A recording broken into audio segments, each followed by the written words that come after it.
Hello and welcome to Weekly Open. I am Brian here with Cred and Don. We appreciate everybody being here with us for Weekly Open, and we're also thankful for our friends over at FTX. Go to weeklyopen.com/FTX. Trade there today directly from one asset to the other. You can also DCA into the market if that's your thing. There's no fees on that. It's a great app, mobile first experience. Go to weeklyopen.com/FTX. Also track your portfolio as you go along. Keep track of everything you got going on in your crypto life. Thanks to them for being our partners. Let's get to the show. Cred, you're on the left. How you doing? Yeah, I'm doing well. I think we're in for a treat because once every 300 to 400 years, you get to see a bullish duck. Like a bullish duck with conviction, and it doesn't happen every cycle, doesn't happen across many instruments, but when it happens, it's a sight to behold. So I've been enjoying his Twitter escapades and commentary. It's been a bit of a treat. So Don, give us the dirt. Are you bullish? I mean, I bought a couple days ago. Yeah. I'm not quite as bullish as Cred made it sound, but I'm quite bullish because when you're in a position, you kind of have to be. But yeah, I'll kind of get you updated on what I've been looking at and what I'm worrying about, because there's a little bit more to worry about for me this week than there was last week.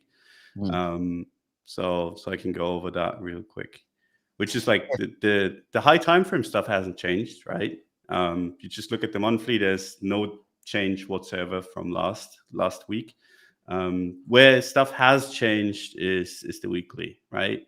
We closed the second week below weekly support, which isn't really good, right? That's not something you necessarily want to be seeing. And that opens up the possibility, and this is why I'm saying I'm a little bit more worried than I was last week. It opens the possibility of like a bearish retest here, which would be bearish, obviously, right? If you get rejected at 34K, that'd be bearish development, and then you'd have to target much lower, because really there's no support in this entire area, right? Like, you can just look to the left. You'd have to zoom all the way out to the previous all-time high to find any support, right? And that's at 20K, and then if you zoom out further, monthly support's at 14K, right? So that's the thing that we're battling right now. I think in general, the smart bears aren't really shorting here. It doesn't really make much sense. They're waiting at 34K, right? And at that point, if we go up there, the question becomes, okay, can we push through them and then actually get like a FOMO rally going, which I think would take us to the next resistance, or is it actually just all a bearish retest? And that's kind of remains to be seen. Obviously, also depends on the traditional markets, depends on all of that kind of stuff, which makes it a little bit more boring to trade, just based on the fact that, if it's just crypto, it's so much easier and so much more clear cut than it is when it's just like a mix of crypto and traditional markets. But yeah, this week I'm kind of looking out for, like, if we get a green week, you don't want to close it anywhere near resistance, right? So like 31.6, either here would be bad news. I think that would look like a bearish retest, or up here, same story. So if you get like any upwards momentum, you want it to be strong to kind of crash through all of those levels. Otherwise, you're in bearish retest territory. But yeah, the reason why I bought is basically a lot of sentiment and hoping that the monthly snaps back. And the problem with that is the longer we don't move, right? And this is why I'm saying like there's a little bit more to worry about this week than last week, because we haven't really moved last week, right? And the longer we don't move, the less likely it becomes to actually make that happen, which is like a close back above support at 37. So lots to do for the bulls, I think. I can't believe that if we've now closed all of those 8 red weeks, and this would be the 9th. I feel like you might as well just go double digits. You got a good streak going. Just wash it out. 10 weeks. Just so brutal. We went from DeFi summer to in 2020 to like blood summer 2022. It's not good. Cred, how you holding up? You trading anything? You watching, or are you just sitting on the sidelines? I might nibble at ETH this week if I get a setup. I'm moving around a bit and doing other market unrelated bits and pieces. So I don't know if I'll get the chance. But just like on the ETH, I can screen share this really quickly as well. Give me a sec. Absolutely. Let me I will turn it close on. all of these disgusting, inappropriate tabs I've got open. We're Okay, trying here we to go. avoid Milady's. Let me get the right Chrome tab. Okay, share. Can you see this? Got it. Right. Live. So for a while, ETH just looked terrible, right? Ever since its failed range breakout at 4K, just like, it was basically, you remember this agonizing period in the market where it was just a slower version of Bitcoin. So every bearish pattern that Bitcoin would print, people would be like, oh, look, but ETH's diverging. It's like, no, ETH's late. And then it just does the same thing, just a couple of weeks later. And so for me, you and I discussed this, and we discussed this on the show. As the market was dipping into like this previous consolidation, I didn't like it at all, right? That mid 2600, I think you had some sort of cope level coming in through here, right? Like whatever mid 2K, I just didn't like it one bit. For me, the very clear areas on which the structure trades were either this kind of 3K cluster, and I'm being very generous here with how I delineate it. You can be more surgical if you like. That's really when things started to shift momentum wise, right? You had a breakout, it failed, and as we know, failed breakouts in crypto, at least for the last year or two, have been like phenomenal top patterns or just like clear shifts in structure. And so ever since that point, the question is, well, where's support? A lot of people quite liked this idea of the mid 2K for some sort of higher low. But for me, whenever you get these like small bodied candles and not much structure to the left either, very like one-sided moves through, a lot of the time you're not going to find anything there, right? So mercifully, we cut through that level and landed at ETH's actual range low, which I think even if you kind of take a generous view as to what that entails, it's like around 2K, right? There's nothing surgical here. It's kind of just the previous consolidation, previous bottom of the range before the full rally, and now it's full retrace there. So ETH was annoying for a while because unlike BTC, it never really hit its high time frame range low. It kind of just Bitcoin hit its 30K range low. ETH didn't hit its equivalent, which is around 2K, and it just kept getting dragged up in these awkward spaces where no support was built. And now it's actually reached a structure which I think is pretty decent and pretty reasonable. And the reason I say that is twofold. The first is if this doesn't hold, right? If this isn't the level where you get some sort of bounce, even if it's a pitiful mean reversion, then you expect the entire market to roll over and look like shit. We're talking at least prior all-time high levels at 1400, but likely just fill in like a lot of this garbage to the left. So just like Bitcoin, the first time it tested 30K, it's one of those, well, if it doesn't bounce here, it all goes to shit anyway, so I might as well gamble. I feel like this is an equivalent type of structure for ETH, just like in classical fashion, it's happening later than happened for BTC.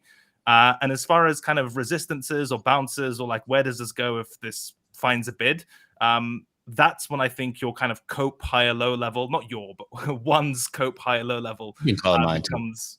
I'll give it to you if you. That's where I think that becomes a decent kind of day trade or just kind of medium term trading target. Where you essentially you've carved out a range for yourself, which is based on decent levels, where 3K is the range high, 2K is your range low.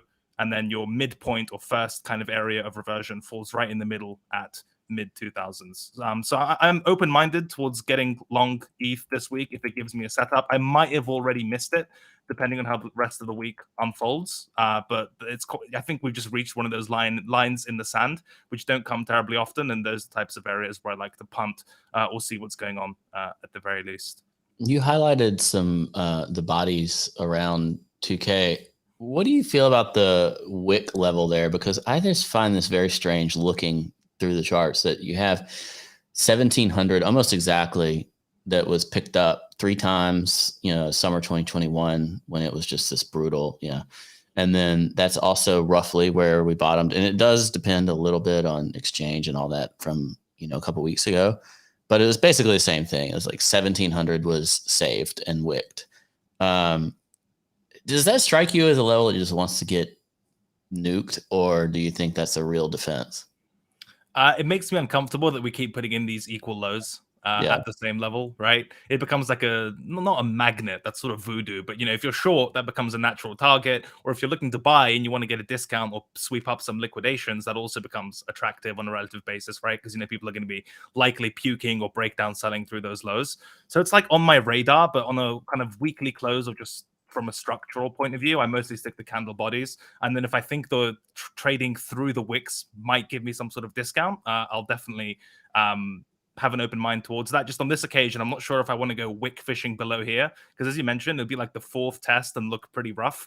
Maybe if it's like a puke and reverse, that becomes tenable, right? Something like that would be pretty cool. But in terms of blindly buying like the fifth wick, that doesn't exist in my trading repertoire personally. I have I could be totally wrong. I just look at some of these and I can't get my eyes off these 3 wicks. And then what it takes us to is similar to what you're talking about, Don, earlier, where it's just like, where the heck is the next level? Before, where we had this local top and then went back and tested the all-time high, like we had this boom, boom, double weekly quasi engulfing thing, and then kind of back to normal.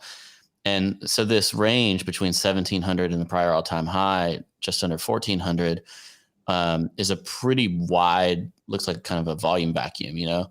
And it seems like if we lose 1700, it seems like that's where you could really get a fairly significant flush of like sub 1K ETH, I think at that point is very likely. Potentially so, yeah. But like your 20K in a day, and then people buy that, and then there's another day, you know.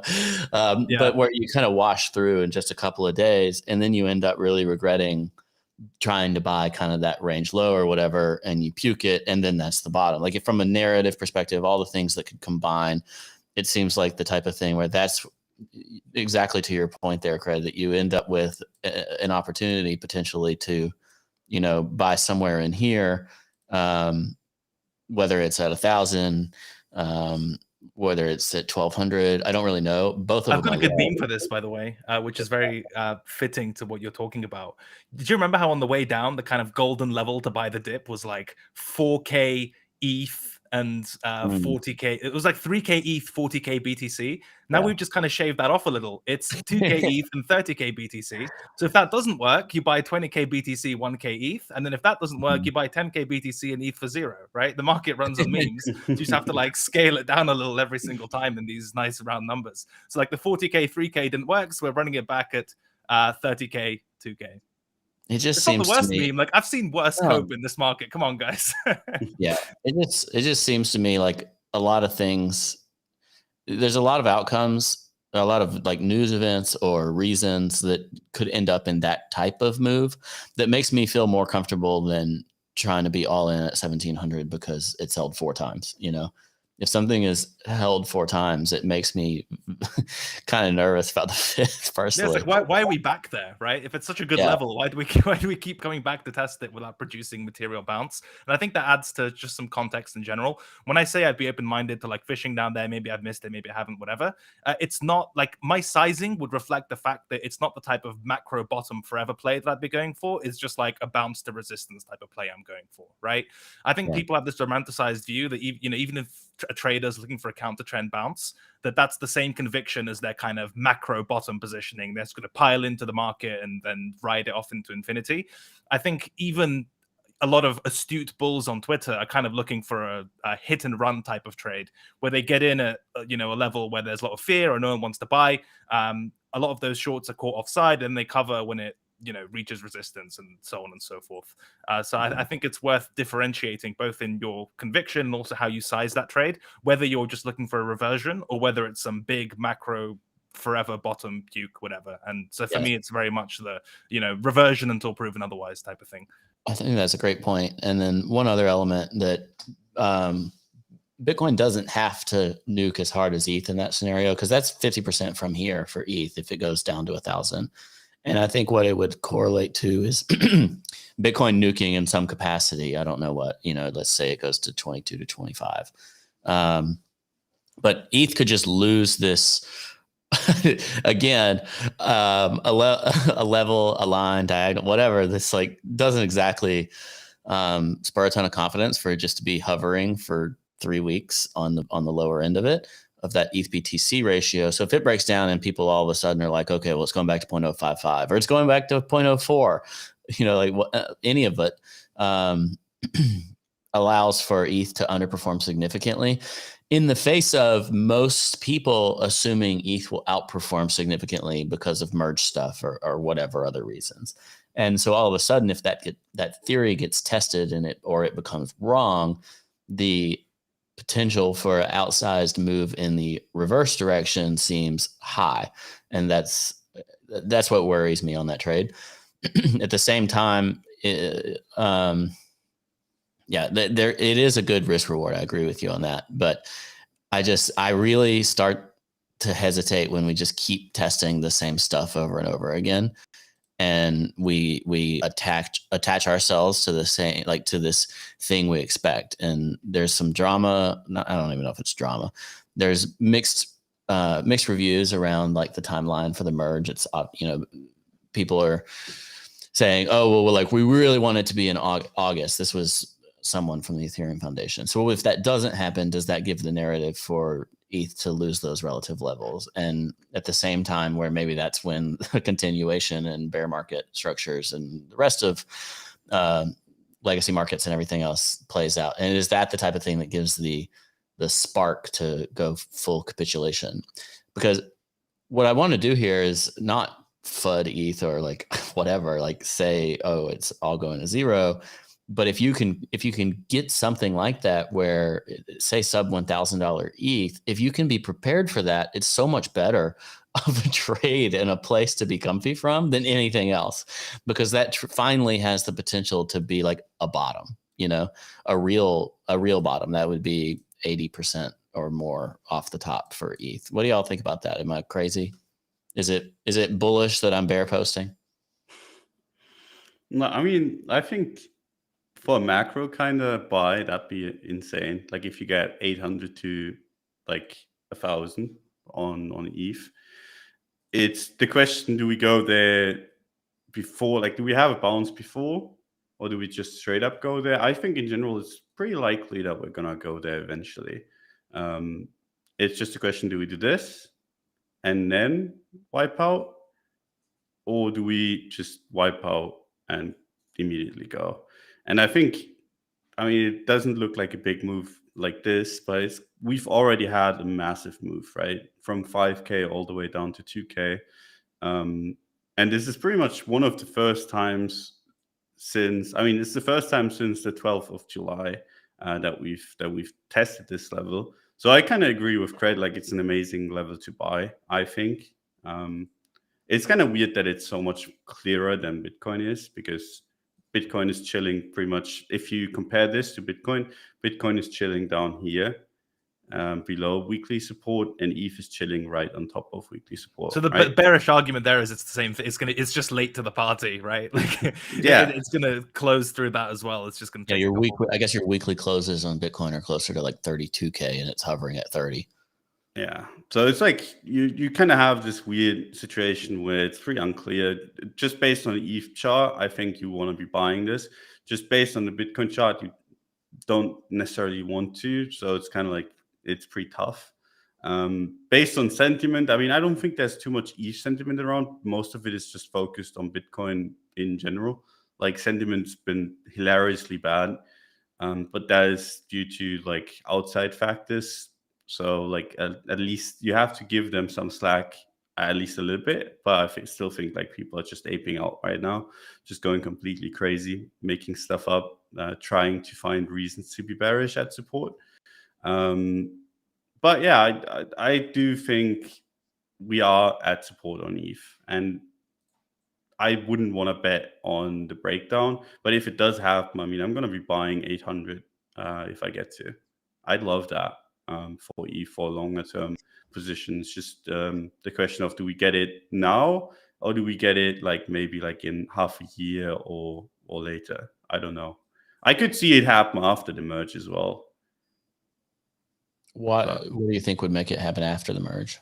It's just basically the narratives start running out, right? Where people are just like, yeah, you have less ETH to sell and all that kind of stuff, but it's all about the narratives, right? And it's all about keeping the hype up. This is something that we've seen in a bunch of coins, and I don't think ETH is necessarily different. But yeah, so I don't think we have to have it before. I don't think we have to have it in general.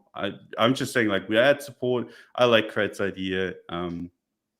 So I'd much rather bet on 2,000 600-ish than on 1K right now, if I had to take a bet. Like if I had to long or short, I'd definitely long this.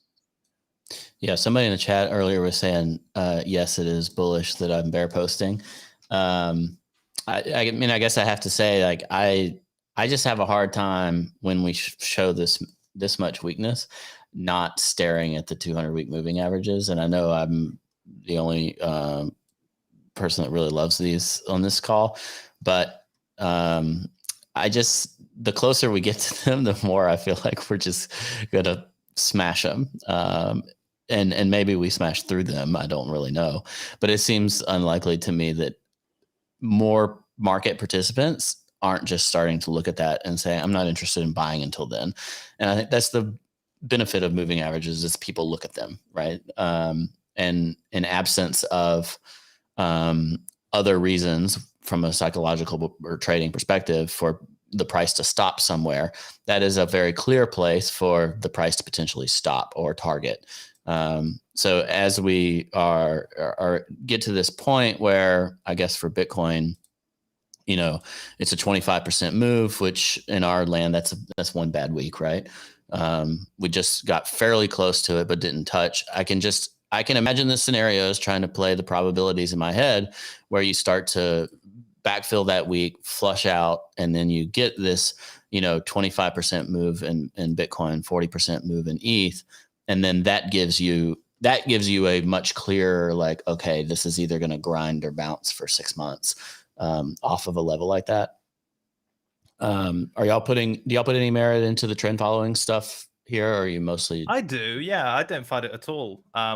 Especially when it aligns with other stuff, as it very often does from market structure, levels, ranges, whatever point of view. At some point, people's reversion targets of some sort will be hit, right? Or if it's some sort of very discounted band, oversold band, all these trading methodologies more or less tend to converge around very similar levels on high time frames. So it's worth taking those types of signals seriously. And just in general, like if you have a very good level that you want to buy, just wait for it. And if you don't get it, fine. If you do get it, you'll know what to do. There's nothing worse, at least in my experience, than having a very high conviction area to do business. And then you trade ahead of that area and kind of get chopped up, lose money. And then when it finally, by the time it reaches the level you've waited for all this time, you're down on capital, you're down on mental capital, your confidence is down, all that type of stuff. So I know I'm totally sympathetic to that idea. The only question that remains, and this is sort of the core of people's counter trend long thesis, because to be clear, it is all counter trend at the moment, right? Mm-hmm. If we presume that, 20K / below BTC and 1K / below ETH is entering people's doom targets, then the only question is, does the market offer some sort of meaningful reversion before macro doom targets are met, right? If the answer to that question is no, well, then just stay out and wait for the doom targets and then do business as discounted as you can if and when it gets there. If the answer is yes, then you have to ask a secondary question, okay, if the market's going to test those participants or the trend's conviction before reaching the doom targets, what are some likely areas to generate those counter trend bounces? And I think, as per Don's argument, 2K ETH and monthly-ish support on BTC, those aren't the worst areas to bet on some sort of reversion. I've seen the argument made that if you measure how much kind of Bitcoin and ETH are up from the lows, that's already a reversion in itself. It's like, 20, 30%, whatever it may be, depending on where you measure. But my problem with that argument is that it doesn't account for time. What makes counter trend bounces so difficult and short squeezes or whatever else is that it's not just purely the percentage move. It's because your belief in the trend gets challenged for like a week, 2, 3 weeks, 4 weeks as these kind of reversions take place. So that's sort of the only additional bit of context I'd add there. But again, it's all within the context of these are still counter trend bounces. It's not kind of an all-in punt to, I'm not even filled on any of my ETH orders yet, so I'm completely flat. But I imagine even in Don's case, it's not just like the conviction level doesn't reflect the fact that macro is over and crypto is bottomed, everyone's capitulated, and we set new all-time highs within 2 months, 3 months, 4 months, whatever.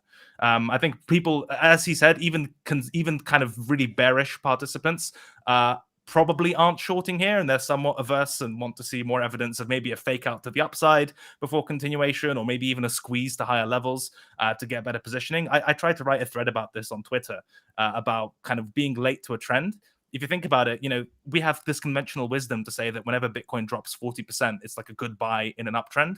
But if you think about it from the reverse point of view, that's kind of insane, right? Someone who bought the top, you're telling them to like wait 40% more or less, and it's going to be okay because it's going to make new all-time highs. So you have to assume there's a similar logic to the downside, where even if you get the larger trend right, you always have to have your mind open for reversions or counter trend moves, and having the conviction not to full flip if and when they happen. So it's really just a question of, are we going to hit everyone's doom targets without a reversion? If the answer is yes, then chill out, don't do anything. If the answer is no, then you have to kind of ask, where are those squeezes going to come from? And I think the market's in an area, out of all the available areas in front of the doom targets, it's going to come from around here if it does, Yeah. So let's pivot that into the asset that we've talked about for a long time now in terms of being a driver, a lot of the downside and a lot of the pressure on markets, which is the Dixie. I do think there's some interesting caveats here, but we're in our second week now with a strong move on the opening of the week of downside on the Dixie, where the dollar's losing value in particular relative to the euro that's impacting this.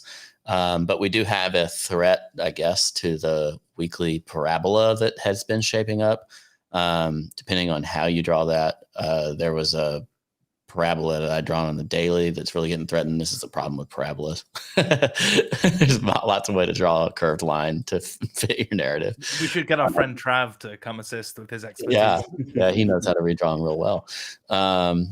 Also, like back below Pico highs of 2016, 2020.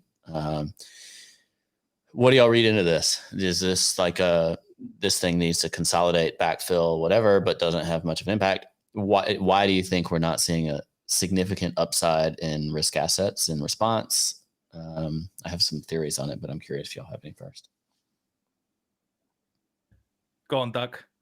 I mean, I'm kind of like, I'm asking myself the same question, basically, like why aren't we going up higher? Because that's kind of what I was expecting anyway. Like I was looking at the traditional markets, I was looking at the Dixie, I was looking at the S&P, I was looking at the Nasdaq, and was like, even if this stuff doesn't correlate and like we get like a move, I think it's more likely to be like in favor of crypto, as in I think the S&P could bounce, I think the Nasdaq could bounce. That's what I was thinking pretty much last week. And I was also thinking that the Dixie would kind of go down, and that has happened, right? Like you said, and we haven't really moved too much, which isn't the most bullish thing in the world. Like I don't like that. But I don't have like strong, like I don't have strong views on it. It doesn't have to happen, but it's something that I've noticed where I've been like, this puts this thing even more on a timer, and it's like 8 days out towards the monthly close, which is already kind of tight. Yeah, I have a bit of a thesis that I'll share, and y'all can tell me if it's stupid or not. And I was watching this very closely last week, first down week on the Dixie in a long time.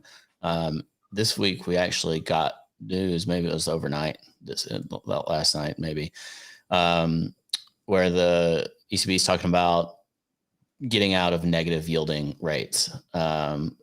So I think that's where the relative strength is a mild tightening talk out of Europe at the same time that the euro relative to the dollar was like, I mean, it's practically at parity, but it almost went below parity, 7-year lows type of stuff.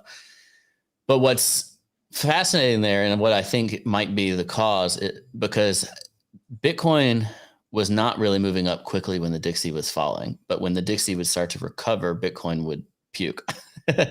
And what I think might be the case here is that it's not an improvement of conditions for the dollar. It's just a matching or like a catch-up trade of tightening by the euro. So it's not actually improving overall conditions for risk assets. It's just making the synthetic, like the pair trade, look better. So like your first instinct might be like, ooh, Dixie down, risk up. but the underlying component of the trade is that it's just Europe also starting to tighten, and therefore it's not having the underlying impact on the market that the dollar or the Fed easing would have. You know what I mean?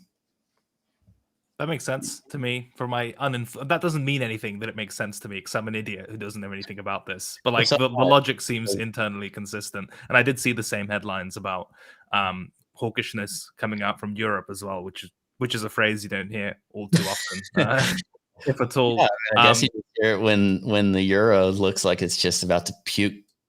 They just waited for the range low, and they're like, "Okay, go out and say the thing now."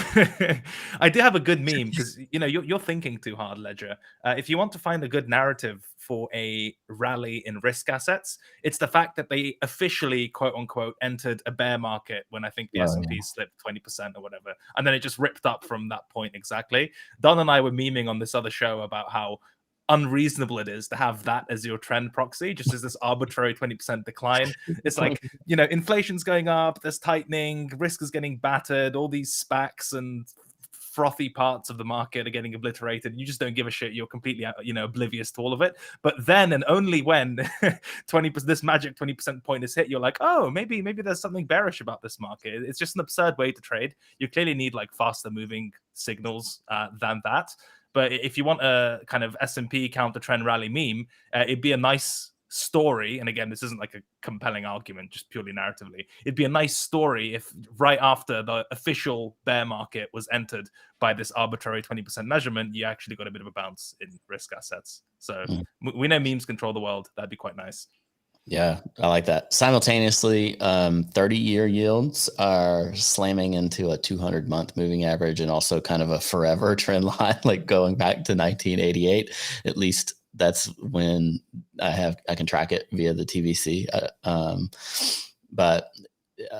Yeah, so this seems like it seems like it's ripe for some mean reversion.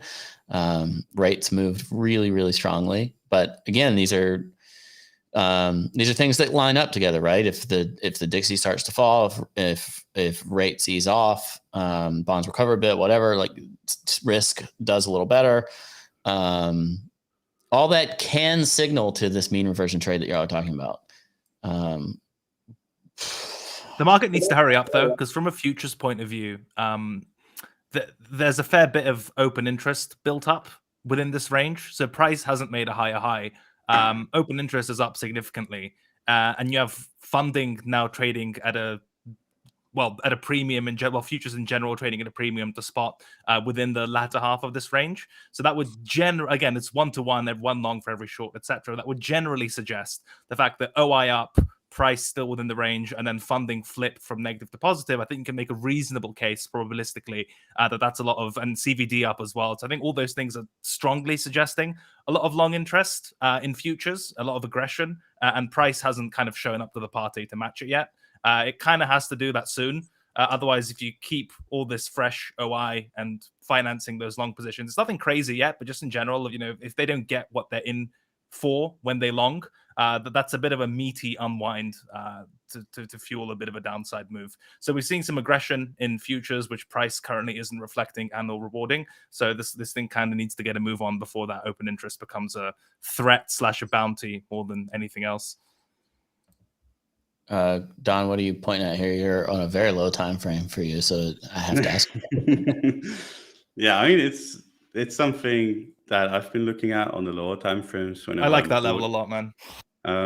Right? Yeah, I like them both. It's like it's weird because I pretty much bought this exact level like a couple times. This is basically just like me buying, and I haven't sold, right? But it's been like a pretty neat range where it's gone from like 30.6K down to 28.8, up to 30.6K, almost down back to the range low, back up again, back down again, back up again, back down again, back up. So we've had one test here, right? We had the second test here. We have two tests here. So like we can argue it's like one or it's two, whatever. Let's say it's just one. But so you have 3, you have 4, you have 5, right? You have 5 tests of resistance. You have 3 tests of support. The support level, like legitimately, like people always look for the S&P, the SFPs and like all that kind of stuff. Support's just been holding, right? This is the same that you argued for, like for the ETH trade, where it's like the same level over and over again. It's the exact same level here, which does open up like the possibility of like it going down and then having like a nice reverse trade going on, where it's like just everyone gets out of their long positions below the swing low. But the thing is, like, this range is so old that if you're selling range high here, I think you're kind of like, if you're starting to short this range high, I think you're a little bit mental, because you have so many tests, right? And at some point you just have to kind of give up on it. Like, you have like a nice range, you traded a couple times, but at some point it's so old that you just should not, because the chances of it breaking with every test increases. And in this case, like, if you want to do business, I think if you're like on the short side of things and you want to short, the optimum kind of trade, I think, would be like a breakout here to the upside into weekly resistance, which is at like 34K. And for the bulls, right, if you want to be buying, I don't think, if it goes back to the range low, I don't think you want to be buying that again as well, and I won't. I think it's going to be lower at that point, and then you want to be looking at like this discount, basically. It's kind of like a micro version of the daily range we had with Do Kwon buying, right? Where we said, look, at this point, the levels are so beaten up that you want to trade after the range is resolved, right? So if it breaks resistance, leave it. If it breaks support, leave it. But if it gets back into, if it fails to actually move after the breakout, that's where your signal will be generated. Do you think that it's fair to say something similar for this range? Like, if it breaks out and then falls back in and it gets stuffed, like, you can get some conviction that way, and same for the downside. Yeah, I mean, I'm gonna, like, if this breaks to the upside and then doesn't get any momentum, I'm gonna be on the sell side as well. I'll sell it down myself, damn it. But because, like, I mean, when I talk about like buying, when I talk about all this kind of stuff, setups, whatever, I'm not married to that position at all, right? I don't, like, if it goes and does something I don't want to see, like, I'm gonna be the first out the door once I see it. It's just like you said, if you get like a breakout here and then you fall back into the range, where do you expect it to go, right? At least range low. And at that point, like I said, you wouldn't be necessarily certain that that is going to hold. And then you'd want to be like seeing if like 28K does anything. And if that doesn't do anything, Ledger gets his 2K ETH, right? Not 2K, 1K ETH. And that's terrifying, right? So it's like this kind of stuff, in rare occurrence, like sometimes when I look at the charts on the low time frames and I see something like this, I can actually make like trades with it on the higher time frames as well. And this is like one of the rare occurrences where I can do so, just based on the fact how clean this range is and how on edge everyone is. Like, you kind of see like not many people are like trading, I feel like, on like social media. They're all just sitting there watching. And I think that is going to change the moment we actually leave the range to the upwards to the downside. It feels like Bitcoin at 6K, Bitcoin at 30K are very similar. At least people are starting to frame that in their minds. This is to your sentiment side of things. Sam in the chat said Friday was the second most bear market articles. The first was March 12th, 2020. I saw this as well this morning. I don't know how they're measuring it. Also, I'm assuming that there's more articles in general, so it's easy to have a recency bias there. But either way, sentiment is so negative, and you know you're definitely getting closer when sentiment does that, right? But I mean, I can't remember the last time I've been harassed so much for just buying the range low. Like, usually you get harassed for shorting, right? Usually, like, that's where the enemies are. Now it's the opposite, right? People like legitimately have a problem with other people longing, because it feels like to them, I guess, I don't know like what's going on in people's heads, but I'm guessing it's because they're like internally afraid that they're going to lose out, and they need prices to go lower, because a lot of people just, I think, sold at like in between like 40 and the low of 25K. Like it's not that far from where people sold, and they wanted to go down to justify them selling their like longer term positions. Because what happens, and this is something that happens all the time in crypto, people have like a case for why a Bitcoin or crypto or whatever their coin is, why that should go up, right? They have like strong conviction, and then it goes down, and then they convince themselves that them selling actually makes sense because that and that reason, right? And they completely ignore the bigger case of why they think crypto has to go up or their coin has to go up, and they sell, and then they get the big, like they turn into the biggest bears, right? They have like this strong conviction that like crypto is going up, but they sold because of that, like of a few reasons, and then they become so bearish because they have to justify having sold even though they're underlyingly bullish, right? And I think that's happening a lot. And usually, like I'm 90, like if this situation happened, like if this sentiment happened without the macro backdrop, I think there's almost no chance that we would go down. It's just, I think there is a chance that people get bailed out of their own stupidity of like just throwing away their beliefs basically, because macro is really, really shit, right? So it's like, this is the one time where I actually think they could get bailed out, because usually with this kind of sentiment and with people being like this completely lost, it's usually always a bottom. It's just this time could be different. Do y'all have any interest in altcoins? One of the things I've been disappointed by, I guess, is if we're going to try to make bottoms, the rallies have been smaller in Bitcoin and ETH, and they've been bigger in alts, which doesn't identify with me in terms of being like a clear bottom. I feel like we should. You remember that it was much more common in the 2017 cycle, but when Bitcoin moved, alts would like have to wait, like they would on a relative basis get wrecked. And we're seeing them get nuked harder on down days, but we're also seeing them recover much stronger on even sideways days. Like I'm looking at a whole watch list of altcoins where things are up. You probably have 90% of alts up, and then the ones that are up, many of them up double digits on a day where Bitcoin and ETH are flat, or barely up. Do you have any interest in altcoins, or do you think this is a sign that there's still contraction to do in the market? I actually have been looking at XMR trying to buy, and this has actually become a little bit of a meme between Cred and me, because it's been like I've been looking at privacy coins a lot. Don't ask me why, but it's just like I feel like that that sector. I won't tell you it's private. I feel like Monero's a bit different though, because it just never pumped in 2021. Like it doesn't even qualify the same. I'm thinking more of like the stuff that actually moved in the entire market cycle. I think XMR, maybe privacy in general, is kind of in its own land of relation to BTC. But I think that's bullish. It may be bullish for privacy, but I'm not sure that it is for like Sol BTC or AVAX. You know what I'm saying? If you wanna go over like the altcoins are pumping and that's like not like the best sign for Bitcoin thing. I think they're so wrecked on like pretty much all of them, right? They're so wrecked that they kind of have to bounce whenever Bitcoin shows some strength.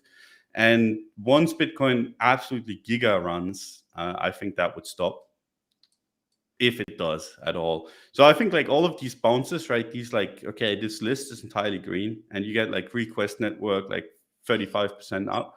All of these are just because they're down so much that it's really easy. Makes me sad. But yeah, I think they're down so much that it's just really easy to pump them like a couple percent, because the order books are pretty empty.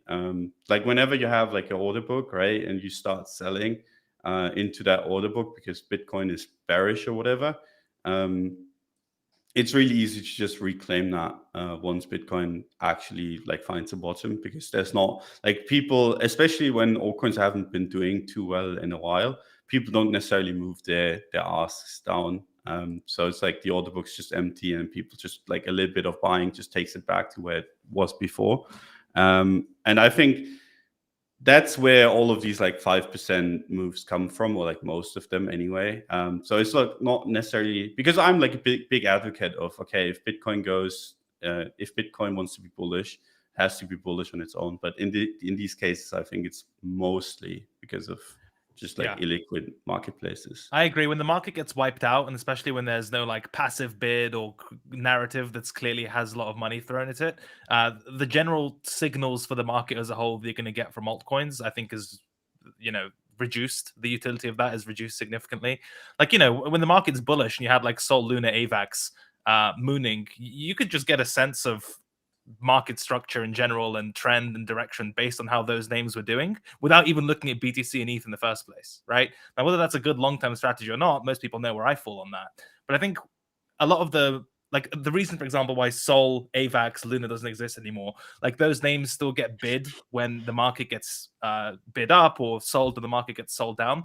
It's kind of like a familiarity trade. I know that sounds cynical, but like we haven't had a chance to get any new altcoin narratives because everything's been dying. So people are going to bid the liquid names that they know and probably are still on their watch lists and have done well in the past.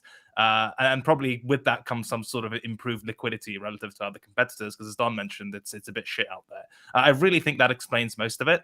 I'm sort of halfway on the whole like Bitcoin needs to do well type of argument. I believe it is just as a feature of market structure.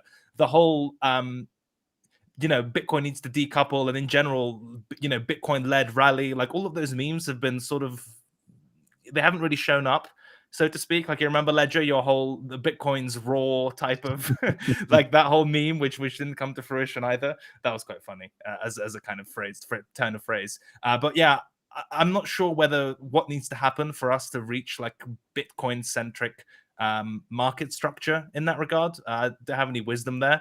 And when it comes to altcoins in general, like if I think it's back to square one cynicism, which is to say that if you think Bitcoin and ETH are bullish, you just punt some names which are probably going to get bid up as well, and you might be able to juice the returns a bit more. But beyond that, I think we're going to need to, flush some of this shit, reset some narratives, and get another market cycle going. Yeah.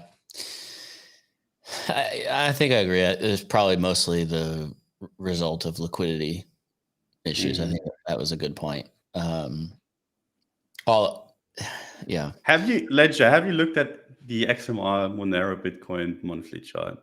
It's actually like one of the ones on the macro that actually looks interesting. I'm sure Ledger looks at that chart every day. XMR BTC monthly is what he wakes up with. I mean, how excellent does this look? You need to move it up. It's too wrecked. It's in our pictures. Oh, let me the whole thing up a little bit. There you go. That's the sign of an altcoin worth buying, is when it's hidden by the picture. Yeah, it's got good support at the volume bars. That's my favorite meme as well. When it just like pukes into the volume. It's so good. Yeah, but this looks like it wants to go from point A to point B to me. Yeah, sure. Which is like surprising given how shit everything else looks. And this is like the only reason why I look at these in the first place, like the privacy coins, because they look much, much less wrecked than other stuff. Especially like you can even compare it to ETH. But it's starting to like actually look pretty good. Gaining momentum. It even looks pretty decent relative to the dollar, like on a weekly. Yeah. So that's why I've been interested. But yeah, I think just the altcoin landscape in general at the moment is nothing special narrative-wise. The whole L1 trade has been obliterated, especially because Luna just went to zero. That might be bullish for ETH. But in general, most people I think most reasonable participants are back to square one. Like, you accumulate BTC and ETH when the cycle is down. Maybe some names you like, which you think are going to survive into next cycle, but you also keep a hefty dollop of skepticism and a bag of cash to chase whatever the next thing is when it becomes fairly obvious what the darling trade of the next cycle is going to be. And I think in general, running after the recycled names of 2020, 2021 is going to underperform whatever the next hot thing is. So it's so easy to lose another 50% on a relative basis or another 70% on a relative basis, even when they're wrecked, And then you don't know if that's going to be the one that turns. That if you're seeking those entries, you're going to be a bit safer on BTC and ETH in my mind. Yeah. An example of that is, I like to use linear and log both when I feel like we're at some degree of market extreme. So, 2 months straight of weekly down candles is an example of that. So AVAX looks like, okay, it should mean revert or whatever. It's $100. It went from $100 to $30. And when you look at it log, it just doesn't necessarily support that. Like, you have to say, okay, well, where is the level? When you look at it in linear, it looks, as bad as ARC and some of those names.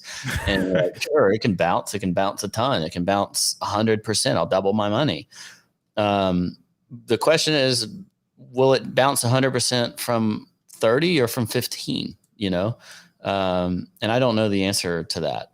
And again, I think there's some reasonable punts that can be made, but I do feel like you're not getting a clear picture that this is the point that it'll have that big bounce from yet. And those log charts still freak me out because they've destroyed retail, but they haven't destroyed like the funds yet, the funds who have the discounts on their liquid coins and their cost basis on AVAX might be sub $10. Well, they're still in profit. They're down on a liquid book perspective, but they can and will sell on the way down as they unlock if they remain in profit. And I don't know.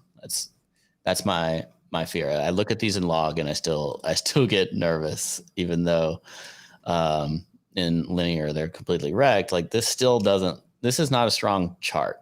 It's a chart where it had weakness and it's showing more weakness. So if I was well, I guess I am betting on this. I think dominance does still have a chance to continue. And this was the meme all along, right? That dominance will go up in the bear market where it would have been better to own dollars anyway. Up in USD. I mean, in general, like with a lot of these altcoins, right? And this is like, people meme on me for like looking at the older altcoins and like everything like that. I think a lot of these new names that you have, or like we have gotten accustomed to, they're all going to play out the same way, where they like almost go to zero, because so many funds still hold them, and there's so much overhead where they can just sell into. There's not enough. Yeah, I mean, no one wants to buy any of these altcoins now, right? Everyone just wants to have the new thing, and then those new things get replaced by new things. And I think in general, it's just going to end up being the exact same as it was 2018, where these altcoins just bled out, and then they bounced, and then they bled out some more, and it's down 90%, and then they go down 90% again. And there's going to be like a few outliers, but I think it's going to be really, really tough to pick those. So and even if they survive, they underperform, right, relative to BTC and ETH a lot of the time. Yeah. Like cycle for like prolonged windows, and definitely underperform whatever the next hot thing is. That's exactly right. Yeah, I think like stuff that doesn't, like, you either want to be buying the next thing, or you want to be buying stuff that doesn't have that kind of like overhead as like whatever Solana or AVAX or nobody other owns fancy like stuff has. Yeah, like Monero. Like I'm not even kidding. Like I think there's like, you're probably not gonna be dumped on by a fund if you're holding Monero, whereas on Solana, like every single bounce is very likely to be sold into. Right? It's the Samani sell program. Someone turn it off. In one of my chats, we've called Monero concrete for like 3 years. So, every now and then somebody will be like, hey, concrete's moving. Like everybody knows it's Monero because it's been concrete. Like it's just gotten absolutely wrecked on a relative basis. It's highly under-owned. And yet, to your point, Don, it's also got like utility. And I don't disagree with your play. I just, it's so hard to readjust your mindset to say like, I'm going to look for this 50% increase on a Bitcoin relative basis. Bitcoin might go down during that time, and I'll be happy I'm stacking sats. Yeah, it's like the good old days. I mean, that is like one of the most soul crushing things to do when you have like a good altcoin trade and you look at the USD balance and it didn't go up. It's like, yeah, Nailed it. you stress for like 3 months and then it plays out. You're like, you're not up in USD. It's like, oof.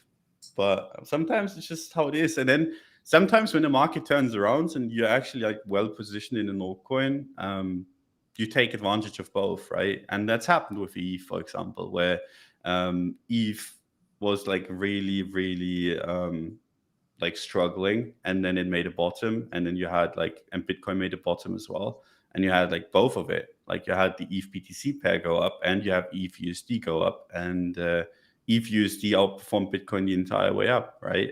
So like sometimes you just have to take like the shitty Bitcoin trade, and then you're well positioned because suddenly Bitcoin actually supports your trade. Or sometimes you take the trade and the Bitcoin dumps and your trade goes well and you still don't gain anything. And sometimes you get double pummeled by Bitcoin going down and your trade failing.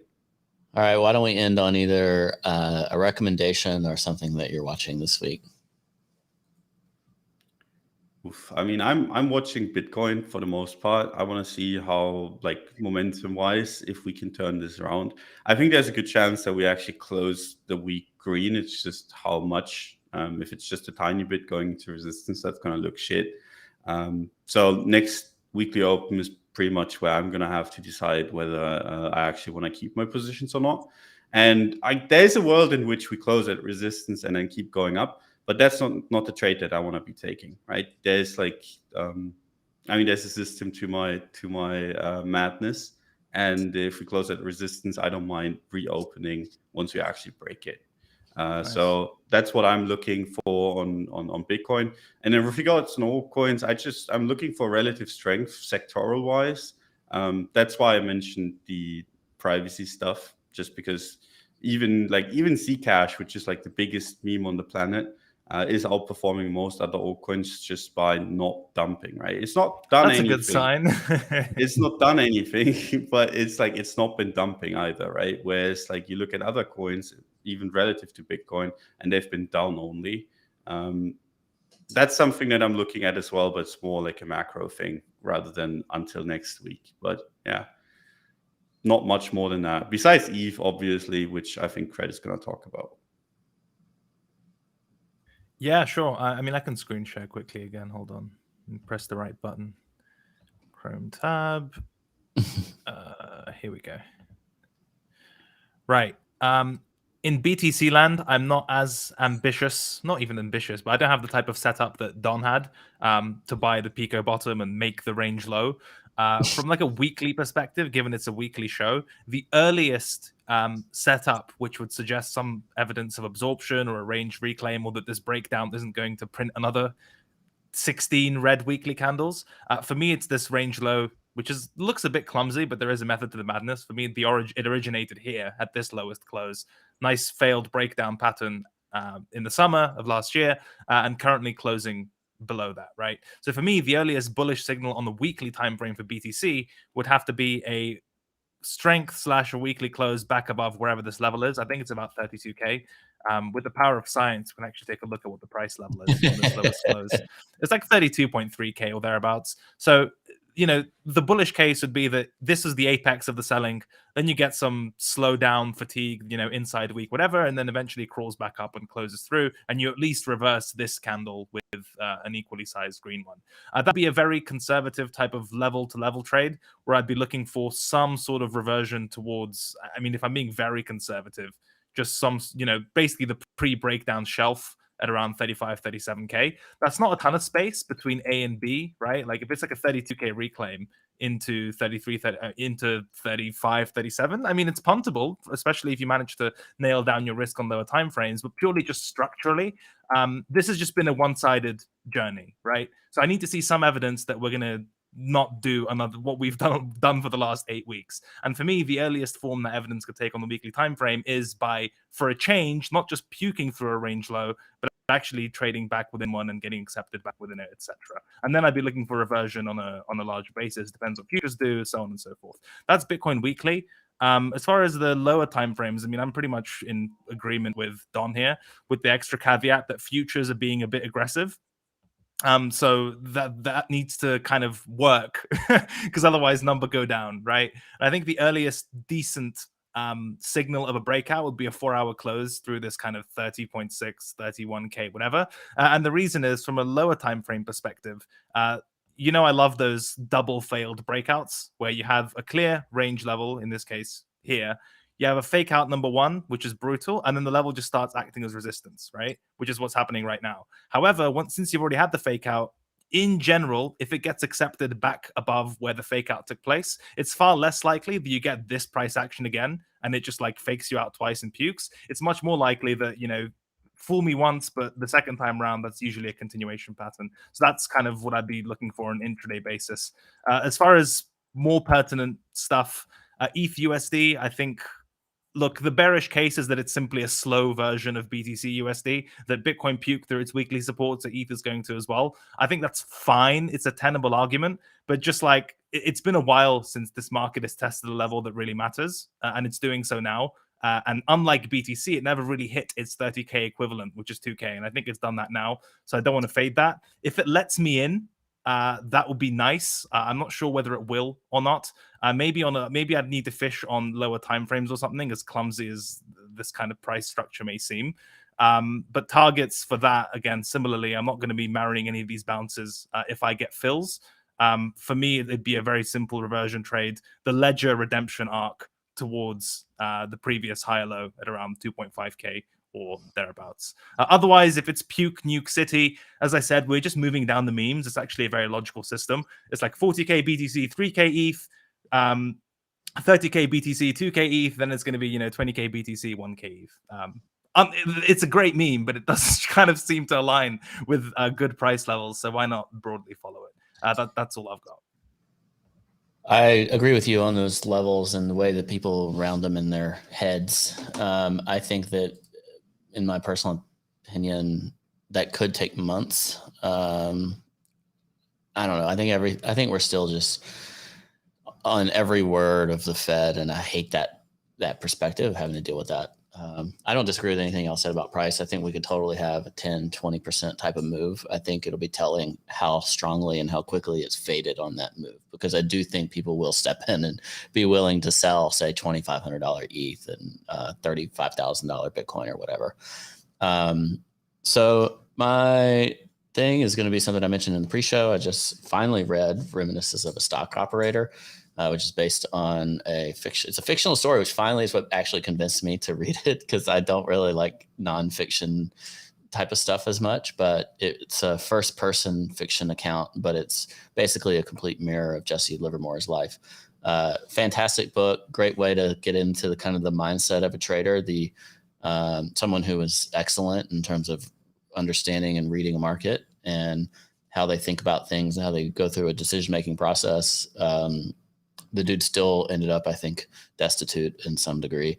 But nevertheless, it was an excellent book that I would recommend anybody read. If you've heard a lot about it over the years, but never pulled the trigger, that's where I was. And finally decided to read it, and it was great. So thoroughly enjoyed it and would tell other people to pick it up. And Don mentioned that you can actually read it for free, I guess, online, but I did the audiobook and that made it super easy. And thank you, BY. You know he's down bad when he's shilling books. You didn't spell shilling correct. That's Kurt Schilling. He's a pitcher. My favorite comments were like, "Oh, Don is sweating. He's down to the 4-hour chart. This is the sign of a desperate man." Those comments were good. Yeah. Honestly, overall, I felt okay. Like, I mean, I definitely took my lumps trying to buy these down moves a little bit, but nothing major. I'm honestly, I'm in a place where I'm just trying to find the trade with the best setup. I still think 2022, which I've said since the very, very, very, very beginning of 2022, is a year where you look for small trades, not big trades. So that's what I'll be doing. And I wouldn't mind joining you guys on the bullish setup. I think I want to see what happens. There's a lot of news coming out this week, more Fed minutes and on, inflation numbers and housing numbers and all that kind of crap that's going to mess with our party at some point. So I'll be waiting on that too. But thanks It's the everybody for permanent being. elephant in the room, isn't it? Fed It's stuff. it's so 82,500. annoying. I mean, we just can't have our moment to do our own thing and have fun. It's terrible. Nevertheless, thanks everybody for being here. We appreciate you. Thanks to FTX for being our partners. Go to weeklyopen.com/FTX where you can trade there today. You can dollar cost average. That's the easiest way to get back in this market over time. If you're already out, if you're looking to get in slowly, you can DCA with 0 fees on FTX. Go to weeklyopen.com/FTX. Go to weeklyopen.com to check out our episodes. You can like and subscribe and all that crap here on YouTube, or check us out on audio at weeklyopen.com and weeklyopen.com/FTX. Thanks so much.